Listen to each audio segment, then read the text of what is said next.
మీరు ఎంతోమంది సింగర్స్‌తో మీ పాటలు పాడించుంటారు. అందులో ఒక అంటే అద్భుతమైన లెజెండ్ అని చెప్పుకోవచ్చు ఆశా భోంస్లే గారు. ఆశా భోంస్లే గారు మీ దగ్గరకొచ్చి పాడుతున్నప్పుడు ఫస్ట్ అసలు మీ ఎక్స్‌పీరియన్స్ ఏంటి? ఆషాజీతో పాడుతున్నప్పుడు చాలా సంతోషం, థ్రిల్లింగ్ ఈ పాటలన్నీ చాలా ఎక్కువ ఉండేవి. ఎందుకంటే తను ఆ రేంజ్‌లో పర్ఫామ్ చేసింది. ఎట్లా అంటే ఒక తెలుగు అంటే లాంగ్వేజ్ తెలిసిన వాళ్ళు ఎట్లా ఎంత ఈజీగా కమాండ్ కంట్రోల్తో పాడతారో అలా డ్యాన్స్ చేస్తూ పాడుతుంటే ఆనందం వేరున్నది. మర్చిపోయా ఒక చిన్న ఏదో మిస్టేక్, అది ఫైనల్ కట్లో వచ్చింది, అది నేర్పావు అని. ఫస్ట్ సునీత గారితో పాడించారు. దాని తర్వాత ఆడియో రిలీజ్ అయ్యే వరకు ఆశా భోంస్లే గారు పాడారని సునీత గారికి తెలియకపోవడం, అంటే ఇలాంటి రూమర్స్ వచ్చాయి. అంటే రూమర్సా, అది ఎంతవరకు నిజం ఏంటంటారు? రూమర్స్ ఏం కాదు, సునీత గారు పాడారు. ఈ ఫిలింలో 2 సాంగ్స్ పాడారు.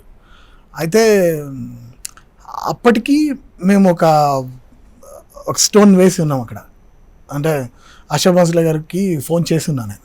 చేస్తుంటే ఆమె ఏమన్నదంటే ఐ మీన్ యూఎస్ఏ एक मैं 30 तारीख का आऊँगा आप కాల్ కీజియే అని అన్నది. ఇక్కడ ఏంటంటే సిచ్యువేషన్, ఫిలిమ్స్ ఎట్లా ఉంటాయి అంటే రేపే రిలీజ్ అన్నట్టుగా బిహేవ్ చేస్తుంటారు.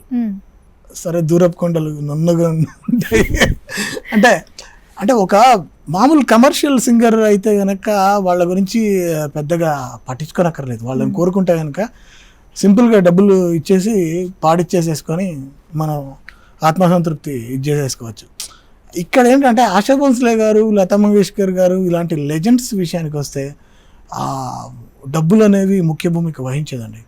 కేవలం వాళ్ళతో మనం ఎలా ఇది చేస్తున్నాము, ట్రీట్ చేస్తున్నాం, ప్రవర్తిస్తున్నాం, ఎలా హ్యాండిల్ చేస్తున్నాం, బేసిక్గా అంతకన్నా ముందు ఆ విషయం ఎంత గొప్పగా ఉంది అనేది ఇంపార్టెంట్.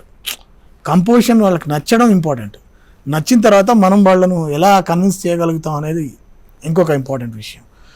సో తర్వాత ఏంటంటే సునీత చాలా బాగా పాడింది, చాలా బాగా పాడింది, చాలా ఇష్టాన్ని కూడా పెంచుకుంది ఆ పాట విషయంలో. నాకు తెలుసు చాలా స్పష్టంగా. ఎందుకంటే వంశీ కావచ్చు, నేను కావచ్చు, అందరూ కూడా ఆ పాట చాలా అదేదో నేనే కొత్తగా చేశానేమో అనిపించింది నాకు ఆ పాట విషయంలో. అంటే నా స్టైల్కే కొంచెం డిఫరెంట్గా వాయిస్ కల్చర్లో వెళ్ళిన కంపోజిషన్ అది. అది ఆ లోపల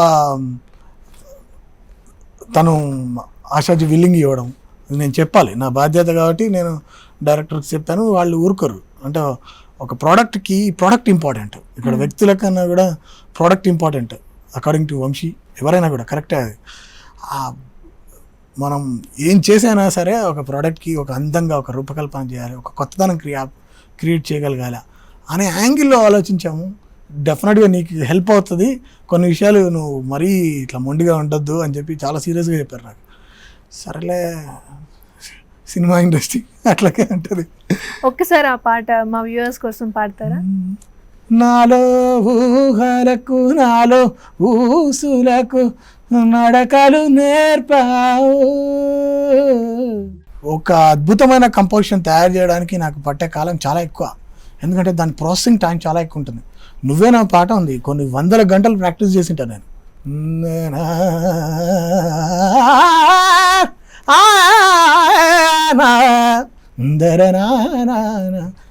అంత రేంజ్లో ఉన్నదాన్ని ఏదన్నా ఉంటే దాన్ని ఆర్కెస్ట్రేషన్కి డైవర్ట్ చేసి